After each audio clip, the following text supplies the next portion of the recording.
Income tax act 1961 के section 139 के मुताबिक किसी भी स्रोत से कमाई करने वालों के लिए इनकम टैक्स रिटर्न दाखिल करना जरूरी है।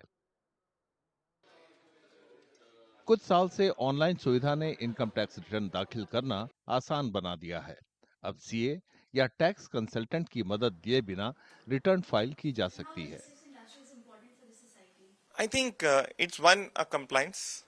It's a compliance which is required and has to be done. And by and large, I think the government is ensuring by sending reminders, by creating various awareness programs that it should be done. So I would put it like this: there is no downside, and it's an obligation, responsibility which all of us have to comply with, and we should do it. वैध pan number के जरिए ITR ई filing portal पर login करके income tax return file की जा सकती है। ई filing portal पर लॉगिन करने के बाद अपनी आय के स्रोतों और योग्यता के आधार पर मुनासिब आईटीआर फॉर्म का चुनाव किया जाता है। आईटीआर 1 वेतन भोगियों के लिए है।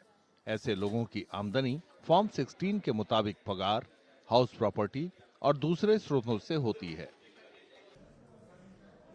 टैक्स देने वालों को पहले से भरा हुआ आईटीआर फॉर्म मिलता है, जिस पर एम्प्लॉयर से मिले फॉर्म 16 के आधार पर जरूरी बदलाव किए जा सकते हैं।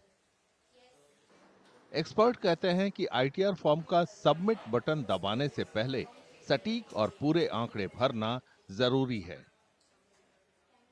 Cross check and verify their incomes over the past in the last year. Compare it with your bank accounts, compare it with the reports which are kind of generated on the income tax portal in with their login in terms of what are the income streams which are kind of shown on in 26AS, their salary certificates, the TDS certificates which kind of come into because many a times it so happens that with small taxpayers they may just kind of forget some streams of income, and once you file the return, then the government already has its own database where in CPC that will kind of automatically be picked up, and then notices will be issued to you in case if you miss any stream of income, and then there could be penalty and interest exposure. Form submit करने के बाद आधार, OTP या दूसरे विकल्पों के जरिए अपना return ई सत्यापित किया जा सकता है।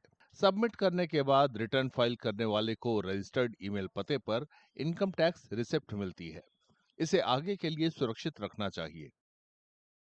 इस महीने की 31 तारीख रिटर्न दाखिल करने का अंतिम दिन है।